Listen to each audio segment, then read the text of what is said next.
ਧੰਨ ਵਾਹਿਗੁਰੂ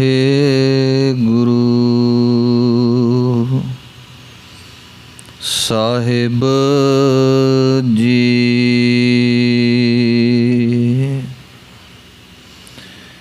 ਤੇਰੇ ਕਵਨ ਕਵਨ ਗੁਣ ਕਹਿ ਕਹਿ ਗਾਵਾ, ਤੂੰ ਸਾਹਿਬ ਗੁਣੀ ਨਿਧਾਨਾ।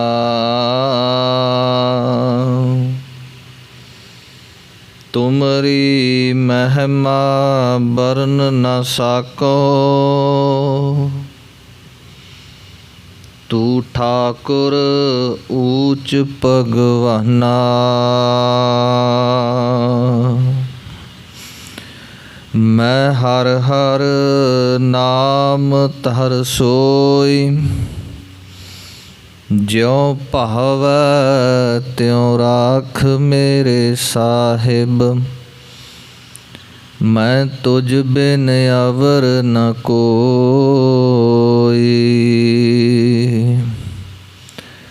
ਮੈਂ ਤਾਣ ਦੀ ਬਾਣ ਤੂੰ ਹੈ ਮੇਰੇ ਸੁਆਮੀ। ਮੈਂ ਤੁਧ ਆਗੇ ਅਰਦਾਸ, ਮੈਂ ਹੋਰ ਥਾਉ ਨਾਹੀ। ਜਿਸ ਪਹਿ ਕਰੋ ਬਿਨੰਤੀ, ਮੇਰਾ ਦੁੱਖ ਸੁਖ ਤੁਝ ਹੀ ਪਾਸੇ। ਡੰਡੌਤ ਬੰਦਨ ਅਨਕ ਬਾਰ, ਸਰਬ ਕਲਾ ਸਮਰੱਥ। ਡੋਲਨ ਤੇ ਰਾਖੋ ਪ੍ਰਭੂ, ਨਾਨਕ ਦੇ ਕਰ ਹੱਥ। ਡੋਲਨ ਤੇ ਰਾਖੋ ਪ੍ਰਭੂ, ਨਾਨਕ ਦੇ ਕਰ ਹੱਥ।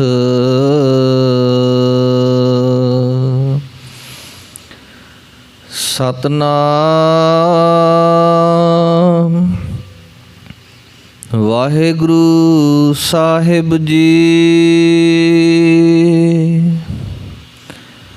ਸ਼ਲੋਕ ਭਗਤ ਕਬੀਰ ਜੀਓ ਕੇ, ਇਕ ਓੰਕਾਰ ਸਤਿਗੁਰ ਪ੍ਰਸਾਦ। ਕਬੀਰ ਮੇਰੀ ਸਿਮਰਨੀ, ਰਸਨਾ ਉਪਰ ਰਾਮ। ਆਦ ਜੁਗਾਦੀ ਸਗਲ ਭਗਤ,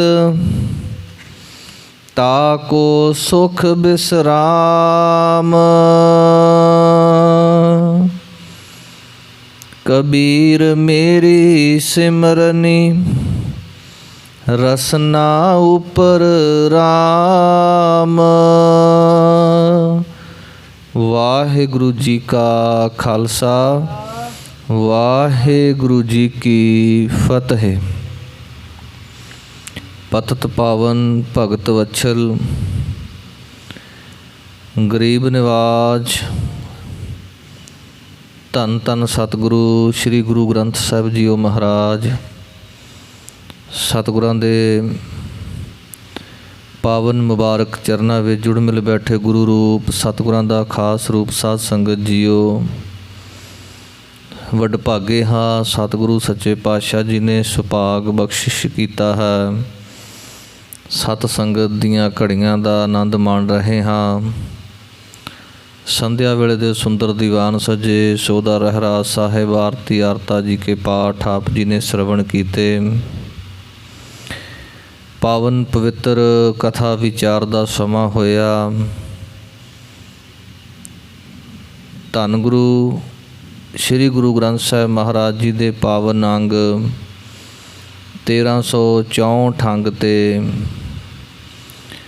ਭਗਤ ਕਬੀਰ ਸਾਹਿਬ ਜੀ ਵੱਲੋਂ ਉਚਾਰਨ ਕੀਤੇ ਹੋਏ ਸ਼ਲੋਕ ਜਿਨ੍ਹਾਂ ਨੂੰ ਸਿੱਖ ਸੰਗਤਾਂ ਬੜੇ ਹੀ ਪਿਆਰ ਦੇ ਨਾਲ ਸ਼ਰਵਣ ਕਰਦੀਆਂ ਹਨ। ਦੇਸ਼ਾਂ ਵਿਦੇਸ਼ਾਂ ਦੇ ਵਿੱਚ ਪਾਵਨ ਬਾਣੀ ਦੇ ਜਦੋਂ ਅਖੰਡ ਜਾਪ ਪ੍ਰਾਰੰਭ ਹੁੰਦੇ ਹਨ, ਉਦੋਂ ਵੀ ਸੰਗਤਾਂ ਵਿਸ਼ੇਸ਼ ਤੌਰ 'ਤੇ ਭੋਗ ਵਾਲੇ ਦਿਨ ਸਵੇਰੇ ਅੰਮ੍ਰਿਤ ਵੇਲੇ ਇਹਨਾਂ ਸਲੋਕਾਂ ਨੂੰ ਬੜੇ ਹੀ ਪਿਆਰ ਅਤੇ ਗਹੁ ਨਾਲ ਸ਼ਰਵਣ ਕਰਦੀਆਂ ਹਨ। ਇਸ ਪਾਵਨ ਬਾਣੀ ਸ਼ਲੋਕ ਭਗਤ ਕਬੀਰ ਜੀਓ ਕੇ, ਜੋ ਕਿ ਸ਼੍ਰੀ ਗੁਰੂ ਗ੍ਰੰਥ ਸਾਹਿਬ ਮਹਾਰਾਜ ਸੱਚੇ ਪਾਤਸ਼ਾਹ ਜੀ ਦੇ ਸਟਰਕਚਰ ਦੀ ਗੱਲ ਕੀਤੀ ਜਾਵੇ ਤਾਂ ਤੀਸਰੇ ਹਿੱਸੇ ਦੇ ਵਿੱਚ ਹੈ। ਪਹਿਲਾ ਹਿੱਸਾ ਨਿਤਨੇਮ ਦੀਆਂ ਬਾਣੀਆਂ ਦਾ ਹੈ। 1 ਤੋਂ 13 ਅੰਗ ਤੱਕ 14 ਅੰਗ ਤੋਂ ਰਾਗ ਆਰੰਭ ਹੁੰਦੇ ਹਨ। ਪਹਿਲਾ ਰਾਗ ਸ਼੍ਰੀ ਰਾਗ ਹੈ ਅਤੇ ਫਿਰ ਅਖੀਰਲਾ ਰਾਗ ਜੈਜਾਵੰਤੀ ਰਾਗ ਹੈ, ਜੋ ਕਿ 1353 ਅੰਗ 'ਤੇ ਸੰਪੂਰਨ ਹੁੰਦਾ ਹੈ, ਜਿਸ ਰਾਗ ਵਿੱਚ ਕੇਵਲ ਗੁਰੂ ਤੇਗ ਬਹਾਦਰ ਸੱਚੇ ਪਾਤਸ਼ਾਹ ਜੀ ਦੀ ਬਾਣੀ ਹੈ। 1353 ਅੰਗ ਤੋਂ ਲੈ ਕਰਕੇ 1430 ਅੰਗ ਤੱਕ ਜੋ ਬਾਣੀ ਦਰਜ ਹੈ ਉਹ ਰਾਗ ਮੁਕਤ ਬਾਣੀ ਹੈ। ਫਿਰ ਸ਼ਰਵਣ ਕਰਨਾ। ਪਹਿਲਾ ਹਿੱਸਾ ਨਿਤਨੇਮ ਦੀਆਂ ਬਾਣੀਆਂ ਦਾ ਹੈ। ਦੂਜਾ ਹਿੱਸਾ ਰਾਗ ਬੱਧ ਬਾਣੀ ਹੈ, ਜਿਸ ਵਿੱਚ 31 ਰਾਗ ਸੰਮਿਲਿਤ ਹਨ। ਪਹਿਲੀ ਪੋਥੀ ਜੋ ਗੁਰੂ ਅਰਜਨ ਦੇਵ ਸੱਚੇ ਪਾਤਸ਼ਾਹ ਮਹਾਰਾਜ ਜੀ ਨੇ ਆਦਿ ਗ੍ਰੰਥ ਲਿਖਵਾਇਆ, ਭਾਈ ਗੁਰਦਾਸ ਜੀ ਨੂੰ ਲਿਖਾਰੀ ਲਾ ਕਰਕੇ ਉਸ ਵਿੱਚ 30 ਰਾਗ ਸਨ। ਪਰ ਜਿਸ ਗ੍ਰੰਥ ਦੀ ਸੰਪਾਦਨਾ ਧੰਨ ਗੁਰੂ ਗੋਬਿੰਦ ਸਿੰਘ ਸੱਚੇ ਪਾਤਸ਼ਾਹ ਮਹਾਰਾਜ ਜੀ ਨੇ ਬਾਬਾ ਦੀਪ ਸਿੰਘ ਅਤੇ ਭਾਈ ਮਨੀ ਸਿੰਘ ਨੂੰ ਲਿਖਾਰੀ ਲਾ ਕੇ ਕਰਵਾਈ, ਉਸ ਵਿੱਚ 31ਵਾਂ ਰਾਗ ਜਿਹੜਾ ਹੈ ਉਹ ਐਡ ਕਰ ਦਿੱਤਾ ਗਿਆ। ਦੂਸਰਾ ਹਿੱਸਾ ਰਾਗ ਬੱਧ ਬਾਣੀਆਂ ਦਾ ਹੈ। ਤੀਸਰਾ ਹਿੱਸਾ ਰਾਗ ਮੁਕਤ ਬਾਣੀਆਂ ਹੈ, ਜਿਸ ਵਿੱਚ ਸ਼ਲੋਕ ਸਹਿਸਕ੍ਰਿਤੀ ਮਹੱਲਾ ਪਹਿਲਾ, ਸ਼ਲੋਕ ਸਹਿਸਕ੍ਰਿਤੀ ਮਹੱਲਾ ਪੰਜਵਾ, ਗਾਥਾ ਫੁਨਹੇ ਚੌ ਬੋਲੇ ਸ਼ਲੋਕ ਕਬੀਰ ਜੀਓ ਕੇ, ਸ਼ਲੋਕ ਫਰੀਦ ਜੀਓ ਕੇ, ਫਿਰ ਭੱਟਾਂ ਦੇ ਸਵਈਏ, ਵਾਰਾਂ ਤੇ ਵਧੀਕ ਮਹੱਲਾ ਪਹਿਲਾ, ਮਹੱਲਾ ਦੂਜਾ, ਤੀਜਾ, ਚੌਥਾ, ਪੰਜਵਾਂ, ਅਤੇ ਇਸੇ ਤਰ੍ਹਾਂ 9ਵੇਂ ਪਾਤਸ਼ਾਹ ਦੇ ਜੋ ਭੋਗਾਂ ਦੇ ਸ਼ਲੋਕ ਨੇ ਵਾਰਾਂ ਤੇ ਵਧੀਕ ਹੈ। ਅੱਗੇ ਫਿਰ ਮੁੰਦਾਵਣੀ ਸ਼ਲੋਕ ਮਹੱਲਾ ਪੰਜਵਾ ਅਤੇ ਰਾਗਮਾਲਾ। ਸੋ 1364 ਅੰਗ 'ਤੇ ਭਗਤ ਕਬੀਰ ਸਾਹਿਬ ਦੀ ਬਾਣੀ ਪ੍ਰਾਰੰਭ ਹੁੰਦੀ ਹੈ। ਭਗਤ ਕਬੀਰ ਸਾਹਿਬ ਉਸ ਸਮੇਂ ਉੱਤਰੀ ਭਾਰਤ ਦੇ ਉਹਨਾਂ ਮਹਾਨ ਸੰਤਾਂ 'ਚੋਂ ਇੱਕ ਸਨ, ਜਿਨ੍ਹਾਂ ਨੇ ਉਸ ਵੇਲੇ ਦਾ ਚੱਲ ਰਿਹਾ ਜਿਹੜਾ ਦੰਭ ਪਖੰਡ, ਜੇ ਹਿੰਦੂ ਸਮਾਜ ਨੇ ਕੀਤਾ ਤਾਂ ਉਹਦੀ ਗੱਲ ਵੀ ਕੀਤੀ, ਜੇ ਮੁਸਲਮਾਨ ਨੇ ਕੀਤਾ ਤਾਂ ਉਹਨਾਂ ਦੀ ਗੱਲ ਵੀ ਕੀਤੀ। ਉਸ ਵੇਲੇ ਭਗਤ ਕਬੀਰ ਜੀ ਦਾ ਨਾਮ ਆਉਂਦਾ ਹੈ, ਭਗਤ ਰਵਿਦਾਸ ਜੀ ਦਾ ਨਾਮ ਆਉਂਦਾ ਹੈ, ਜਿਨ੍ਹਾਂ ਨੇ ਸੱਚ ਦਾ ਹੋਕਾ ਦਿੱਤਾ, ਦੁਨੀਆ ਨੂੰ ਪਖੰਡ ਤੋਂ ਬਾਹਰ ਨਿਕਲ ਕਰਕੇ ਇੱਕ ਅਕਾਲ ਪੁਰਖ ਵਾਹਿਗੁਰੂ ਦੇ ਨਾਲ ਜੋੜਨ ਦੀ ਗੱਲ ਕੀਤੀ। ਉਹਨਾਂ ਹੀ ਸਮਿਆਂ ਵਿੱਚ ਜਦੋਂ ਗੁਰੂ ਨਾਨਕ ਸਾਹਿਬ ਸੱਚੇ ਪਾਤਸ਼ਾਹ ਜੀ ਦਾ ਪ੍ਰਕਾਸ਼ ਰਾਏ ਭੋਏ ਦੀ ਤਲਵੰਡੀ 'ਤੇ ਹੁੰਦਾ ਹੈ, ਜਦੋਂ ਧਰਤੀ 'ਤੇ ਹਾਹਾਕਾਰ ਮੱਚੀ ਪਈ ਹੈ, ਸੁਣੀ ਪੁਕਾਰ ਦਾਤਾਰ ਪ੍ਰਭ ਗੁਰੂ ਨਾਨਕ ਜਗ ਮਾਹੇ ਪਠਾਇਆ। ਗੁਰੂ ਨਾਨਕ ਸਾਹਿਬ ਸੱਚੇ ਪਾਤਸ਼ਾਹ ਮਹਾਰਾਜ ਜੀ ਪੰਜਾਬ ਦੀ ਧਰਤੀ ਤੋਂ ਚੱਲ ਕਰਕੇ ਕੁੱਲ ਖਲਕਤ ਵਿੱਚ ਮਹਾਰਾਜ ਜੀ ਨੇ 4 ਉਦਾਸੀਆਂ ਕੀਤੀਆਂ, 4 ਵੱਡੀਆਂ ਯਾਤਰਾਵਾਂ ਕੀਤੀਆਂ। ਇਸੇ ਤਰ੍ਹਾਂ ਭਗਤ ਕਬੀਰ ਸਾਹਿਬ ਜੀ ਦੇ ਜੀਵਨ ਨੂੰ ਵੀ ਜੇ ਦੇਖਿਆ ਜਾਵੇ ਅਤੇ ਜੇਕਰ ਸਮਾਜ ਦੇ ਇੱਕ ਪੱਖ ਤੋਂ ਵੇਖਿਆ ਜਾਵੇ ਤਾਂ ਬਹੁਤ ਵੱਡੇ ਸਮਾਜ ਸੁਧਾਰਕ ਹੋਏ ਨੇ ਭਗਤ ਕਬੀਰ ਸਾਹਿਬ। ਦੂਸਰਾ ਪੱਖ ਤੇ ਹਮੇਸ਼ਾ ਹੀ ਨਾਲ ਰਹੇਗਾ ਕਿ ਉਹ ਬਹੁਤ ਉੱਚੀ ਹਸਤੀ ਦੇ ਮਾਲਕ, ਅਧਿਆਤਮਕਤਾ ਦੇ ਸਾਰੇ ਗੁਣ ਉਹਨਾਂ ਦੇ ਵਿੱਚ ਸ਼ਾਮਲ ਸਨ। ਇਸੇ ਕਰਕੇ ਉਹਨਾਂ ਦੀ ਬਾਣੀ ਜਿਹੜੀ ਹੈ ਉਹ ਪਾਵਨ ਸ਼੍ਰੀ ਗੁਰੂ ਗ੍ਰੰਥ ਸਾਹਿਬ ਜੀ ਅੰਦਰ ਦਰਜ ਕੀਤੀ ਗਈ ਹੈ। ਭਗਤਾਂ ਦੇ ਵਿੱਚੋਂ ਸ਼੍ਰੋਮਣੀ ਭਗਤ ਨੇ ਭਗਤ ਕਬੀਰ ਸਾਹਿਬ। ਜੇਕਰ ਗੁਰੂ ਗ੍ਰੰਥ ਸਾਹਿਬ ਜੀ ਦੇ ਅੰਦਰ ਬਾਣੀ ਜੋ ਲਿਖੀ ਗਈ ਹੈ, ਜਿਸ ਵਿਧੀ ਦੇ ਨਾਲ ਸੰਪਾਦਨਾ ਕੀਤੀ ਗਈ ਹੈ, ਸਭ ਤੋਂ ਪਹਿਲਾਂ ਮਹੱਲਾ ਪਹਿਲੇ ਤੋਂ ਭਾਵ ਹੈ ਗੁਰੂ ਨਾਨਕ ਸਾਹਿਬ ਸੱਚੇ ਪਾਤਸ਼ਾਹ ਜੀ ਦੀ ਬਾਣੀ। ਫਿਰ ਗੁਰੂ ਅੰਗਦ ਦੇਵ ਸੱਚੇ ਪਾਤਸ਼ਾਹ ਮਹਾਰਾਜ ਜੀ ਦੀ, ਕਿਉਂਕਿ ਪਦਿਆਂ ਦੇ ਵਿੱਚ ਬਾਣੀ ਨਹੀਂ, ਕੇਵਲ ਸ਼ਲੋਕਾਂ ਦੇ ਵਿੱਚ ਹੈ। ਗੁਰੂ ਨਾਨਕ ਦੇਵ ਜੀ ਤੋਂ ਬਾਅਦ ਗੁਰੂ ਅਮਰਦਾਸ ਜੀ ਦੀ ਬਾਣੀ ਆਉਂਦੀ ਹੈ, ਫਿਰ ਗੁਰੂ ਰਾਮਦਾਸ ਜੀ ਦੀ, ਫਿਰ ਗੁਰੂ ਅਰਜਨ ਦੇਵ ਜੀ ਦੀ, ਫਿਰ 9ਵੇਂ ਪਾਤਸ਼ਾਹ ਜੀ ਦੀ। ਇਸੇ ਤਰ੍ਹਾਂ ਇਕਾਈ ਰੂਪ ਦੇ ਵਿੱਚ ਵੀ ਬਾਣੀ ਨੂੰ ਦੇਖਿਆ ਜਾਵੇ ਤੇ ਉਹ ਵੀ ਸੱਚੇ ਪਾਤਸ਼ਾਹ ਨੇ ਬੜੇ ਸਿਸਟਮ ਦੇ ਨਾਲ ਬਾਣੀ ਅੰਕਿਤ ਕੀਤੀ ਹੈ। ਬਹੁਤਾਤ ਰਾਗਾਂ ਦੇ ਵਿੱਚ ਬਾਣੀ ਚੌਪਦਿਆਂ ਤੋਂ ਆਰੰਭ ਹੁੰਦੀ ਹੈ। ਚੌਪਦਿਆਂ ਦੇ ਵਿੱਚ ਗੁਰੂ ਨਾਨਕ ਸਾਹਿਬ ਦੀ ਬਾਣੀ, ਫਿਰ ਉਸੇ ਤਰ੍ਹਾਂ ਬਾਕੀ ਗੁਰੂ ਸਾਹਿਬਾਨ ਦੀ, ਫਿਰ ਇਸੇ ਤਰ੍ਹਾਂ ਪੰਜਪਦੇ, ਫਿਰ ਅਸ਼ਟਪਦੀਆਂ, ਫਿਰ ਵਾਰਾਂ, ਛੰਤ ਆਦਿ ਬੜੀ ਤਰਤੀਬ ਦੇ ਨਾਲ ਬਾਣੀ ਅੰਕਿਤ ਕੀਤੀ ਗਈ ਹੈ। ਇਸੇ ਤਰ੍ਹਾਂ ਭਗਤਾਂ ਦੇ ਵਿੱਚੋਂ ਸ਼੍ਰੋਮਣੀ ਭਗਤ ਕਬੀਰ ਸਾਹਿਬ ਹੋਏ ਨੇ। ਜਿਸ ਤਰ੍ਹਾਂ ਗੁਰੂਆਂ ਦੇ ਵਿੱਚੋਂ ਗੁਰੂ ਨਾਨਕ ਦੇਵ ਜੀ ਨੂੰ ਪਹਿਲੇ ਥਾਂ 'ਤੇ ਰੱਖਿਆ ਗਿਆ ਹੈ, ਇਸੇ ਤਰ੍ਹਾਂ ਭਗਤਾਂ ਦੇ ਵਿੱਚੋਂ ਭਗਤ ਕਬੀਰ ਸਾਹਿਬ ਨੂੰ ਪਹਿਲੇ ਸਥਾਨ 'ਤੇ ਰੱਖਿਆ ਗਿਆ ਹੈ। ਕਿਸੇ ਵੀ ਰਾਗ ਦੇ ਵਿੱਚ ਜਦੋਂ ਜਿਸ ਰਾਗ ਵਿੱਚ ਭਗਤ ਕਬੀਰ ਸਾਹਿਬ ਦੀ ਬਾਣੀ ਹੈ, ਉੱਥੇ ਵਾਰਾਂ ਤੋਂ ਬਾਅਦ ਛੰਤਾਂ ਤੋਂ ਬਾਅਦ ਵਾਰਾਂ, ਅਤੇ ਵਾਰਾਂ ਤੋਂ ਬਾਅਦ ਜਦੋਂ ਭਗਤ ਬਾਣੀ ਆਰੰਭ ਹੁੰਦੀ ਹੈ ਤੇ ਭਗਤ ਕਬੀਰ ਸਾਹਿਬ ਦੀ ਬਾਣੀ ਪਹਿਲੇ ਨੰਬਰ 'ਤੇ ਆਉਂਦੀ ਹੈ। ਦੂਸਰੀ ਗੱਲ, ਕਈ ਵਾਰ ਸਾਡੇ ਵਿੱਚ ਭੁਲੇਖੇ ਬੜੇ ਪਾਏ ਜਾਂਦੇ ਨੇ। ਪਿਛਲੇ 8-10 ਸਾਲਾਂ ਤੋਂ ਇੱਕ ਵੱਖਰਾ ਹੀ ਸਾਡੇ ਸਮਾਜ ਦੇ ਵਿੱਚ ਇਹ ਪ੍ਰਚਲਿਤ ਚੱਲ ਪਿਆ ਹੈ, ਭਗਤ ਸ਼ਬਦ ਦੀ ਥਾਂ 'ਤੇ ਗੁਰੂ ਸ਼ਬਦ ਨੂੰ ਵਰਤਣਾ ਸ਼ੁਰੂ ਕਰ ਦਿੱਤਾ। ਆਪਾਂ ਸੁਣਦੇ ਆ ਰਹੇ ਸਾਂ, ਗੁਰੂ ਸਾਹਿਬ ਨੇ ਬੜਾ ਸਤਿਕਾਰ ਦਿੱਤਾ, ਬਾਣੀ ਭਗਤ ਰਵਿਦਾਸ ਜੀਓ ਕੀ, ਬਾਣੀ ਭਗਤ ਕਬੀਰ ਜੀਓ ਕੀ, ਮਹਾਰਾਜ ਨੇ ਜੀਓ ਸ਼ਬਦ ਨਾਲ ਵਰਤਿਆ। ਪਰ ਅਸੀਂ, ਸਾਡੀ ਮੱਤ ਨੂੰ ਪਤਾ ਨਹੀਂ ਕੀ ਹੋ ਚੁੱਕਿਆ, ਅਸੀਂ ਸ਼ਬਦ ਵਰਤਣਾ ਸ਼ੁਰੂ ਕਰਤਾ ਗੁਰੂ ਕਬੀਰ ਜੀ, ਗੁਰੂ ਰਵਿਦਾਸ ਜੀ। ਅਸੀਂ ਗੁਰੂਆਂ ਤੋਂ ਸਿਆਣੇ ਹੋ ਗਏ, ਅਸੀਂ ਗੁਰੂ ਅਰਜਨ ਦੇਵ ਸੱਚੇ ਪਾਤਸ਼ਾਹ ਤੋਂ ਸਿਆਣੇ ਹੋ ਗਏ ਕਿ ਅਸੀਂ ਭਗਤਾਂ ਦੇ ਨਾਮ ਦੇ ਨਾਲ ਗੁਰੂ ਸ਼ਬਦ ਵਰਤਣਾ ਸ਼ੁਰੂ ਕਰ ਦਿੱਤਾ। ਮਹਾਰਾਜ ਜੀ ਨੂੰ ਪਾਵਨ ਬਾਣੀ ਵਿੱਚੋਂ ਪੜ੍ਹ ਕੇ, ਸ਼ਬਦ ਪੜ੍ਹ ਕੇ ਦੇਖੀਏ, ਮਹਾਰਾਜ ਨੇ ਭਗਤਾਂ ਦੀ ਮਹਿਮਾ ਆਪਣੇ ਤੋਂ ਵੱਡੀ ਕੀਤੀ ਹੈ। ਭਗਤ ਵੱਡੇ ਨੇ, ਸਤਿਕਾਰ ਵੀ ਦਿੱਤਾ ਮਹਾਰਾਜ ਨੇ। ਸੋ ਇਹਨਾਂ ਗੱਲਾਂ ਦਾ ਖਾਸ ਕਰਕੇ ਧਿਆਨ ਰੱਖਣਾ ਹੈ। ਮਹਾਰਾਜ ਸੱਚੇ ਪਾਤਸ਼ਾਹ ਨੇ ਸ਼ਬਦ ਭਗਤ ਵਰਤਿਆ, ਅਤੇ ਭਗਤ ਸਤਿਕਾਰਯੋਗ ਸ਼ਬਦ ਹੈ, ਕੋਈ ਨੀਵਾਂ ਨਹੀਂ, ਕੋਈ ਉੱਚਾ ਨਹੀਂ। ਕਿਉਂਕਿ ਉਸ ਸਮੇਂ ਜਿਨ੍ਹਾਂ ਭਗਤਾਂ ਦੀ ਬਾਣੀ ਗੁਰੂ ਸਾਹਿਬ ਨੇ ਪਾਵਨ ਗ੍ਰੰਥ ਸਾਹਿਬ ਅੰਦਰ ਦਰਜ ਕੀਤੀ ਹੈ ਨਾ, ਉਹਨਾਂ ਭਗਤਾਂ ਨੂੰ ਉਸ ਵੇਲੇ ਸਮਾਜ ਦੇ ਵਿੱਚ ਅਖੌਤੀ ਨੀਵੀਂ ਜਾਤ ਕਰਕੇ ਕੋਈ ਬੁਲਾਉਂਦਾ ਤੱਕ ਵੀ ਨਹੀਂ ਸੀ। ਭਗਤਾਂ ਨੇ ਆਪਣੀ ਬਾਣੀ ਵਿੱਚ ਆਪ ਲਿਖਿਆ, ਭਗਤ ਰਵਿਦਾਸ ਜੀ ਨੇ ਆਪ ਲਿਖਿਆ ਕਿ ਨਿਤ ਹੈ ਬਨਾਰਸੀ, ਕਿ ਬਨਾਰਸ ਦੇ ਆਸ-ਪਾਸ ਜਿਹੜਾ ਹੈ ਉਹ ਅਸੀਂ ਜਿਹੜਾ ਹੈ ਡੰਗਰਾਂ ਨੂੰ ਢੋਣ ਦਾ ਕੰਮ ਕਰਦੇ ਸਾਂ, ਪਰ ਗੁਰੂ ਦੇ ਨਾਮ ਦੀ ਮਹਿਮਾ ਕਰਕੇ, ਉਸ ਅਕਾਲ ਪੁਰਖ ਵਾਹਿਗੁਰੂ ਦੇ ਨਾਮ ਦੀ ਮਹਿਮਾ ਕਰਕੇ ਸਾਰੇ ਪਾਸੇ ਮਹਿਮਾ ਹੋ ਗਈ। ਭਗਤ ਜਗ ਵੱਜਿਆ, ਚਹੁ ਚੱਕਾਂ ਦੇ ਵਿੱਚ ਚਮਰੇਟਾ, ਪਾਣਾ ਗੰਢੈ ਰਾਹ ਵਿੱਚ, ਕੁਲਾ ਧਰਮ ਟੋਏ ਢੋਰ ਸਮੇਟਾ। ਆਪਣਾ ਸਾਰਾ ਕਾਰੋਬਾਰ ਉਹਨਾਂ ਦੱਸਿਆ ਕਿ ਕੀ ਕੰਮ ਕਰਦੇ ਸਾਂ।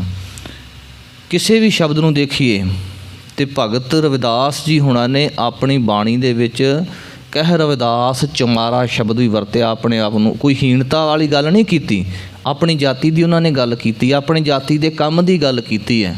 ਪਰ ਉੱਥੇ ਉਹਨਾਂ ਨੇ ਇਹ ਵੀ ਗੱਲ ਕੀਤੀ ਹੈ ਕਿ ਪ੍ਰਮਾਤਮਾ ਦੇ ਨਾਮ ਜਪਣ ਕਰਕੇ ਸਾਡਾ ਜਿਹੜਾ ਨਾਮ ਹੈ ਉਹ ਵਾਹਿਗੁਰੂ ਨੇ ਕਿੱਡਾ ਉੱਚਾ ਕਰ ਦਿੱਤਾ।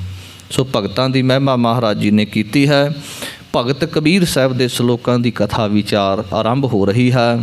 ਗੁਰੂ ਚਰਨਾਂ ਵਿੱਚ ਹਾਜ਼ਰੀ ਲਵਾਈਏ, ਸਤਿਗੁਰਾਂ ਤੋਂ ਅਸੀਸ ਲਈਏ। ਸਤਿਗੁਰ ਜੀਓ, ਆਪ ਜੀ ਕਿਰਪਾ ਕਰੋ, ਪਾਵਨ ਕਥਾ ਵਿਚਾਰ ਕਰ ਸਕੀਏ, ਸੁਣ ਸਕੀਏ, ਮਨ ਚਿੱਤ ਬਿਰਤੀਆਂ ਨੂੰ ਤੁਹਾਡੇ ਚਰਨਾਂ ਵਿੱਚ ਟਿਕਾ ਕਰਕੇ ਸ਼ਬਦ ਦੀ ਸੁਗੰਧੀ ਪ੍ਰਾਪਤ ਕਰ ਸਕੀਏ।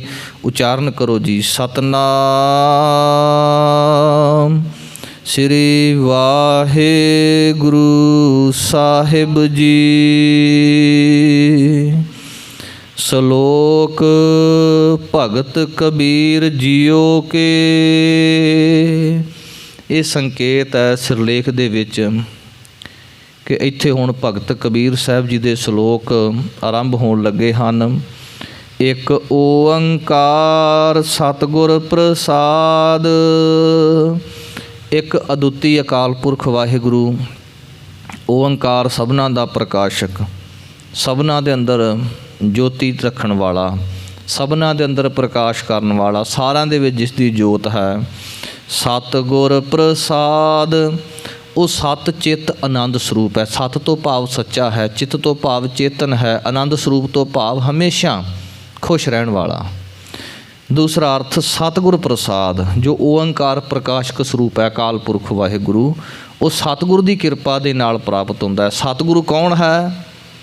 सतपुरख जिन जानिया सतगुर तिसका नाओ, तिसकै संग सिख उदरै नानक हर गुण गाओ। वो सतगुरु गुरु नानक साहब सच्चे पातशाह तो लै करके गुरु गोबिंद सिंह महाराज सच्चे पातशाह जी, जिन्हां ने सतपुरख नूं जाणिया, अकाल पुरख वाहिगुरु नूं जाणिया, उन्हां गुरां दे लड़ लग करके कहण लगे गुरसिखां दा पार उतारा हुंदा है।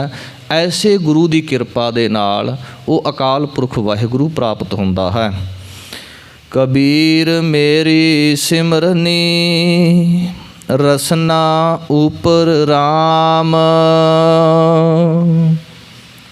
माला अज भी बड़े साधु संत महात्मा हथ विच माला लै करके परमात्मा दा नाम जपते ने। एक विधि है, एक ढंग है अपने मन नूं इकागर रखण दा, परमात्मा दा सिमरन करन दा। कई तरह दीयां माला ने। 108 मणकियां वाली माला जिहड़ी है वो आम प्रचलित है। इत्थे शब्द वरत्या गया मेरी सिमरनी। सिमरनी जां सिमरना शब्द भी वरत्या जाता है। विद्वानां ने मन्निया कि 108 का जिहड़ा चौथा हिस्सा है वो 27 मणके बनते हैं। उस 27 मणकियां का जिहड़ा छोटा एक छोटी माला जिहड़ी गुੱਟ विच पै जाती, बांह विच पै जाती है, कड़े की थां ते। कड़े नूं नहीं लाउणा, वैसे जिस तरह कड़ा पाउने इस तरह उहनूं सिमरना जां सिमरनी कहा जाता है। ये कई पर्यायवाचक है, कई शब्द वरतते ने। जप माला, माला, सिमरनी, सिमरना, ये पर्यायवाची है। परमात्मा दा सिमरन करन वास्ते फिर माला दे ढंग बड़े ने, बड़े तरीके दीयां माला ने। रुद्राक्ष दी माला हिंदू मत दे विच बड़ी पवित्र मन्नी जाती है, बड़ी महंगी वो तैयार होंदी, क्योंकि रुद्राक्ष दे जिहड़े एक दिन किसी पंडित नाल विचार हो रही सी, वो दस रहे सी कि पूरे हिंदुस्तान दे विच रुद्राक्ष दे केवल 2 ही दरख्त ने, ते जिहड़ा रुद्राक्ष दा नां लै करके जिहड़ियां मालावां बहुत महंगे भाव ते वेचियां जा रही, कहण लगे वो सारा झूठ है, क्योंकि रुद्राक्ष दरख्त ही बहुत घट है। तो उन्हां दे दुआले जिहड़े इस तरह के लोग ने वो बैठे रहिंदे ने, ते फिर जा करके वो मणके तैयार करके माला जिहड़ी बाज़ार विच जां बहुत, क्योंकि बेशकीमती माला हुंदी है। सो इस तरह सोने की माला भी, सूत की माला भी, होर कई तरह दी धातु दीयां जिहड़ियां माला है वो बाज़ार विच है। भगत कबीर साहब की महिमा जदों बड़ी हुई तो पंडित दे एक दे मन विच ख्याल आया कि कबीर की महिमा बड़ी हो रही है, मैं कबीर नूं अपना चेला बना लवां। उन्हां समयां दे विच एक ये भी भुलेखा सी कि जे मैं अपने हत्थीं ये माला कबीर नूं दे देवां तो कबीर मेरा चेला बन जाएगा। तो हुण इस माला दे नाल जे कबीर सिमरन करेगा उहदा जिहड़ा फल है, चौथा हिस्सा फल, वो मैनूं भी प्राप्त होवेगा। ये सोच के एक पंडित भगत कबीर जी दे कोल गया, जा करके कहण लगा जी ये मैं तुहाडे वास्ते माला लैके आया, तुसीं इस माला दे नाल परमात्मा दा सिमरन करिया करो, तुहानूं बड़ा फल प्राप्त होवेगा।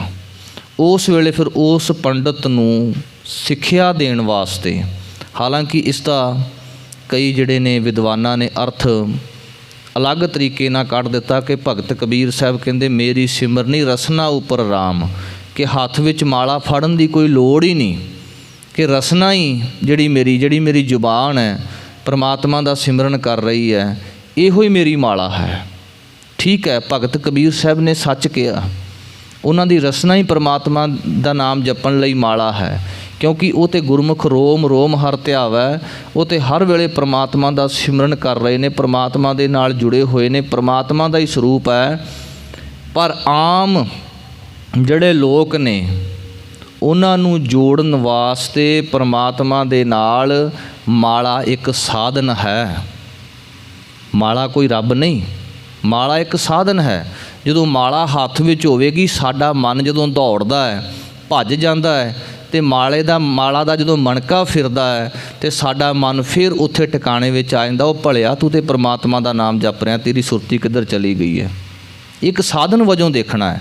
तो हौली हौली समा ऐसा बन जाए कि ये ना होवे कि सारी जिंदगी ਇਸੇ ਤਰ੍ਹਾਂ ਹੀ ਨਿਕਲ ਜਾਵੇ ਮਾਲਾ ਹੱਥ ਵਿੱਚ ਹੈ ਅਤੇ ਧਿਆਨ ਕਿਤੇ ਡੰਗਰਾਂ ਵਿੱਚ ਹੈ, ਕਿਤੇ ਕਾਰੋਬਾਰ ਵਿੱਚ ਹੈ, ਇਸ ਤਰ੍ਹਾਂ ਨਾ ਹੋਵੇ।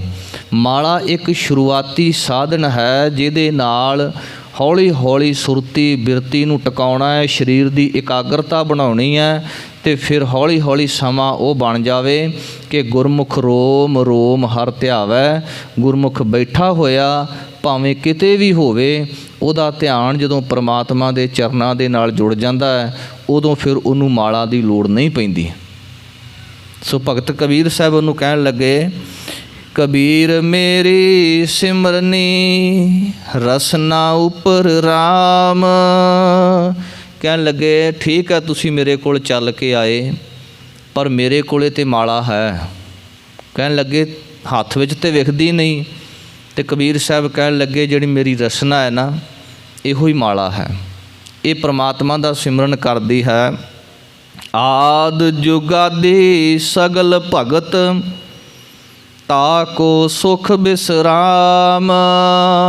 ਆਦ ਤੋਂ, ਜਦੋਂ ਯੁੱਗ ਨਹੀਂ ਬਣੇ ਸੀ, ਯੁੱਗ ਆਦ, ਯੁੱਗਾਂ ਤੋਂ ਪਹਿਲਾਂ ਅਤੇ ਯੁੱਗਾਂ ਤੋਂ ਬਾਅਦ ਵੀ ਸਗਲ ਭਗਤ, ਜਿੰਨੇ ਵੀ ਭਗਤ ਹੋਏ, ਜਿਨ੍ਹਾਂ ਨੇ ਪਰਮਾਤਮਾ ਦਾ ਨਾਮ ਜਪਿਆ, ਤਾ ਕੋ ਸੁਖ ਬਿਸਰਾਮ, ਉਹਨਾਂ ਨੂੰ ਇਹ ਜਿਹੜੀ ਮਾਲਾ ਹੈ ਵਿਸ਼ਰਾਮ ਦੇਣ ਵਾਲੀ ਹੈ, ਟਿਕਾ ਦੇਣ ਵਾਲੀ ਹੈ, ਉਹਨਾਂ ਨੂੰ ਸੁਖ ਦੇਣ ਵਾਲੀ ਹੈ। ਸੁਖ ਕਿਹੜਾ ਹੈ?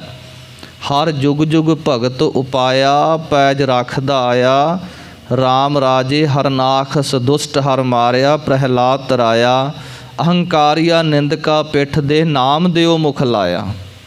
ਅਹੰਕਾਰੀਆ ਨਿੰਦਕਾ ਪਿੱਠ ਦੇ, ਇਹ ਸੁਖ ਦੇਣ ਵਾਲੀ ਹੈ। ਨਾਮ ਦਿਓ ਮੁਖ ਲਾਇਆ, ਆਪਣੇ ਭਗਤਾਂ ਦੀ ਪੈਜ ਰੱਖਦਾ ਹੈ ਉਹ ਪਰਮਾਤਮਾ, ਆਪਣੇ ਭਗਤਾਂ ਦਾ ਖਿਆਲ ਰੱਖਦਾ ਹੈ।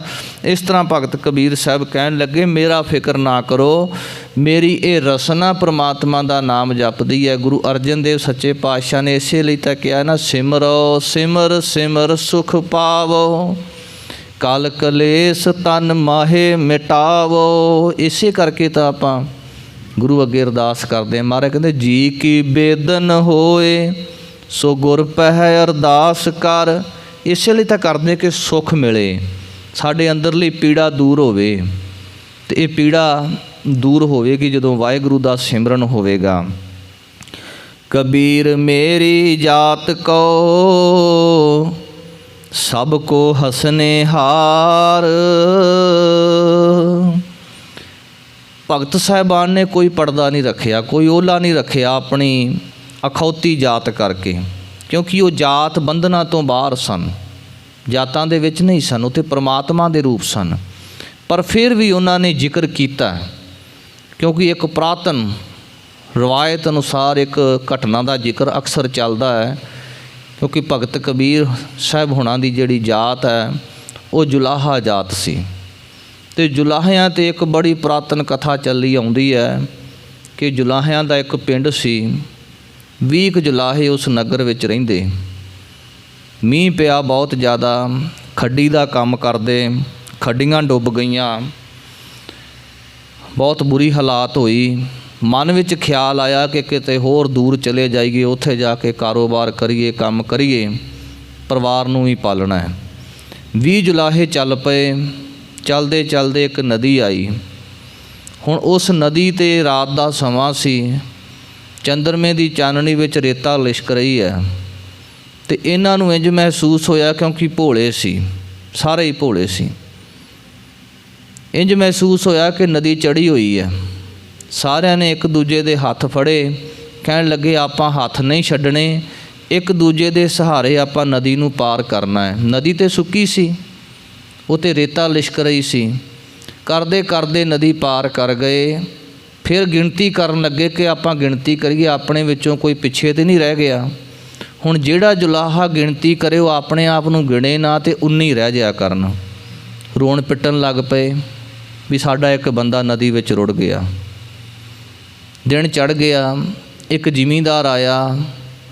ਹੁਣ ਮਨੁੱਖ ਦਾ ਹਾਮੀ ਹੁੰਦਾ ਹੈ। ਉਹਨੇ ਵੇਖਿਆ ਇਹ ਰੋਈ ਜਾ ਰਹੇ ਨੇ ਵਿਚਾਰੇ, ਕਿਉਂ ਰੋ ਰਹੇ ਨੇ, ਇਹ ਸੋਚ ਕੇ ਉਹਨਾਂ ਦੇ ਕੋਲ ਦੁੱਖ ਸੁਣਨ ਆਇਆ। ਉਹ ਕਹਿਣ ਲੱਗੇ, ਸਾਡਾ ਇੱਕ ਬੰਦਾ ਰਾਤ ਨਦੀ ਵਿੱਚ ਰੁੜ ਗਿਆ, ਉਹ ਬੰਦਾ ਨਹੀਂ ਪੂਰਾ ਹੋ ਰਿਹਾ, ਜ਼ਿਮੀਂਦਾਰ ਚਲਾਕ ਸੀ, ਉਹਨੇ ਵੇਖਿਆ ਕਿ ਨਦੀ ਤੇ ਸੁੱਕੀ ਪਈ, ਬੰਦਾ ਕਿੱਥੇ ਰੁੜ ਗਿਆ।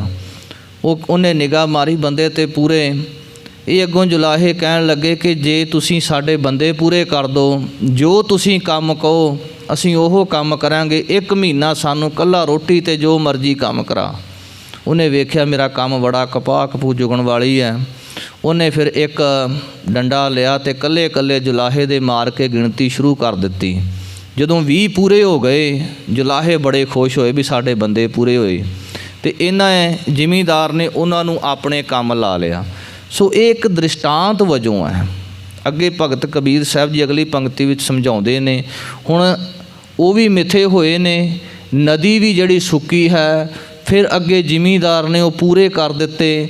ਇਸੇ ਤਰ੍ਹਾਂ ਅੱਗੇ ਸਮਝਾਉਂਦੇ ਨੇ, ਕਹਿੰਦੇ ਨੇ ਬਲਿਹਾਰੀ ਇਸ ਜਾਤ ਕੋ ਜਿਹ ਜਪਿਓ ਸਿਰਜਨਹਾਰ।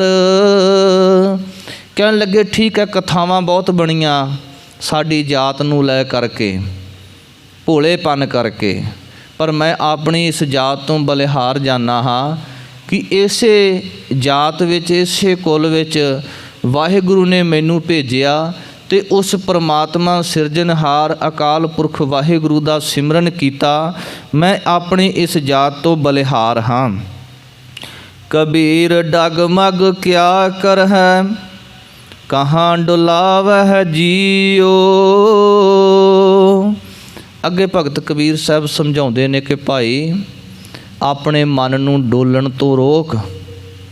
ਕਿਉਂ ਇਹ ਮਨ ਭਟਕ ਰਿਹਾ ਹੈ? ਡਗਮਗ ਛਾੜ ਰੇ ਮਨ ਬੋਰਾ। ਹੇ ਮੇਰੇ ਬੌਰੇ ਮਨ, ਇਹ ਡਗਮਗ ਤੋਂ ਭਾਵ ਇਹ ਹੈ ਕਿ ਕਦੇ ਇੱਧਰ ਤੇ ਕਦੇ ਉੱਧਰ ਮਨ ਖੜਦਾ ਨਹੀਂ।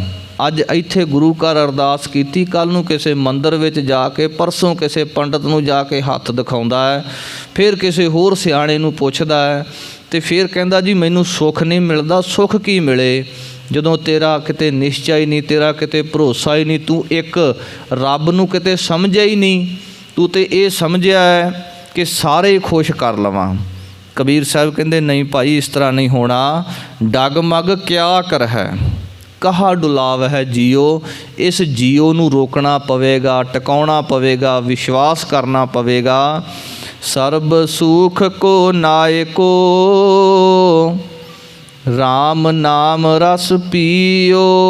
ਸਾਰੇ ਸੁੱਖ ਦੇਣ ਵਾਲਾ ਇੱਕ ਮਾਲਕ ਹੈ, ਅਕਾਲ ਪੁਰਖ ਵਾਹਿਗੁਰੂ, ਜੋ ਕੁੱਲ ਜੀਆਂ ਨੂੰ, ਕੁੱਲ ਖਲਕਤ ਨੂੰ, ਸਭਨਾਂ ਦੀ ਪ੍ਰਤਪਾਲਨਾ ਕਰਨ ਵਾਲਾ ਹੈ।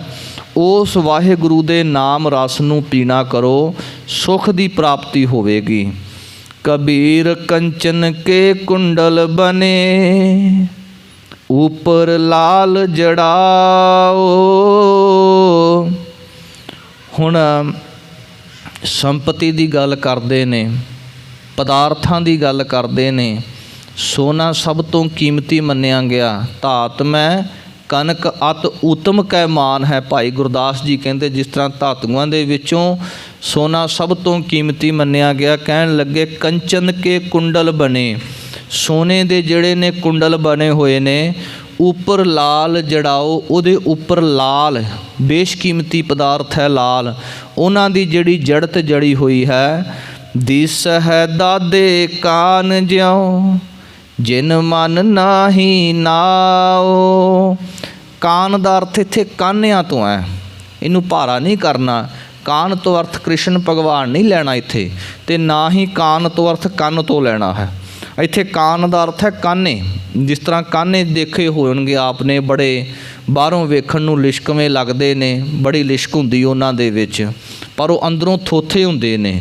ਕਹਿਣ ਲੱਗੇ ਐਸੇ ਮਨੁੱਖ ਜਿਹਨੇ ਆਪਣੇ ਉੱਪਰ ਬੜੇ ਸ਼ਿੰਗਾਰ ਕੀਤੇ ਹੋਏ ਨੇ, ਬੜਾ ਸੋਨਾ ਆਦਿ ਜਿਹੜਾ ਹੈ ਉਹ ਹਾਰ ਸ਼ਿੰਗਾਰ ਰੂਪ ਦੇ ਵਿੱਚ ਪਾਇਆ ਹੋਇਆ ਹੈ, ਪਰ ਦਿਸ ਹੈ ਦਾਦੇ ਕਾਨ ਜਿਉਂ, ਕਾਨਿਆਂ ਵਾਂਗੂ ਨੇ, ਅੰਦਰੋਂ ਉਹ ਥੋਥੇ ਨੇ। ਕਿਉਂ? ਕਿਉਂਕਿ ਜਿਨ ਮਨ ਨਾਹੀ ਨਾਉ, ਜਿਨ੍ਹਾਂ ਦੇ ਮਨ ਵਿੱਚ, ਜਿਨ੍ਹਾਂ ਦੇ ਹਿਰਦੇ ਦੇ ਵਿੱਚ ਵਾਹਿਗੁਰੂ ਦਾ ਨਾਮ ਹੀ ਨਹੀਂ। ਕਹਿਣ ਲੱਗੇ ਉਹ ਖਾਲੀ ਨੇ। ਖਾਲੀ ਚੱਲੇ ਧਣੀ ਜਿਉਂ, ਟਿੱਬੇ ਜਿਉਂ ਮੀਂਹਾਹੋ। ਹੁਣ ਮੀਂਹ ਪੈਂਦਾ ਹੈ, ਮੀਂਹ ਦਾ ਜਿਹੜਾ ਅਸਰ ਹੈ ਟਿੱਬੇ 'ਤੇ ਕੋਈ ਬਹੁਤਾ ਨਹੀਂ ਹੁੰਦਾ, ਕਿਉਂਕਿ ਮੀਂਹ ਪੈਂਦਾ ਪਾਣੀ ਥੱਲੇ ਰੁੜ ਆਉਂਦਾ ਹੈ। ਇਸੇ ਤਰ੍ਹਾਂ ਜਿਹੜੇ ਬਹੁਤੇ ਧਨਾੜ ਨੇ, ਜਿੰਨਾ ਵੀ ਧਨ ਹੈ, ਮਹਾਰਾਜ ਜੀ ਕਹਿਣ ਲੱਗੇ ਉਹ ਅੰਤ ਨੂੰ ਖਾਲੀ ਹੀ ਚਲੇ ਜਾਂਦੇ ਨੇ, ਉਹਨਾਂ ਦੇ ਨਾਲ ਕੁਝ ਵੀ ਨਹੀਂ ਜਾਂਦਾ। ਸੋ ਦੀਸਹਿ ਦਾਦੇ ਕਾਨ ਜਿਉ ਜਿਨ ਮਨ ਨਾਹੀ ਨਾਓ। ਕਹਿਣ ਲੱਗੇ ਉਹ ਕਾਨਿਆਂ ਦੇ ਵਾਂਗੂ ਬੜੇ ਉੱਚੇ ਨੇ, ਬੜੇ ਲਿਸ਼ਕਦੇ ਨੇ, ਪਰ ਹੈ ਉਹ ਖਾਲੀ, ਕਿਉਂਕਿ ਉਹਨਾਂ ਦੇ ਕੋਲੇ ਪਰਮਾਤਮਾ ਦਾ ਨਾਮ ਨਹੀਂ। ਇੱਥੋਂ ਤੱਕ 4 ਸ਼ਲੋਕਾਂ ਦੀ ਕਥਾ ਵਿਚਾਰ ਕਰਦੇ ਹਾਂ। ਇੱਕ ਨਹੀਂ, ਅਨੇਕਾਂ ਭੁੱਲਾਂ ਗਲਤੀਆਂ ਹੋ ਜਾਂਦੀਆਂ ਹਨ। ਗੁਰੂ ਕੀ ਸੰਗਤ, ਗੁਰੂ ਮਹਾਰਾਜ ਬਖਸ਼ਣਯੋਗ ਹਨ, ਕਿਰਪਾ ਕਰਕੇ ਬਖਸ਼ ਦੇਣਾ ਜੀ। ਅਗਾਂਹ ਤੋਂ ਸਮੱਤ ਬਖਸ਼ਣੀ। ਭੁੱਲਣ ਅੰਦਰ ਸਭ ਕੋ ਅਭੁੱਲ ਗੁਰੂ ਕਰਤਾਰ, ਦੇਹੋ ਸੱਜਣ ਅਸੀਸੜੀਆਂ, ਜੋ ਹੋਵੈ ਸਾਹਿਬ ਸਿਉ ਮੇਲ। ਆਖਰੀ ਪੰਕਤੀਆਂ ਪੜ੍ਹ ਕੇ ਸਮਾਪਤੀ ਹੈ ਜੀ। कबीर कंचन के कुंडल बने, ऊपर लाल जड़ाओ। दिसह दादे कान ज्यो, जिन मन नाही नाओ। वाहिगुरु जी का खालसा, वाहिगुरु जी की फतेह।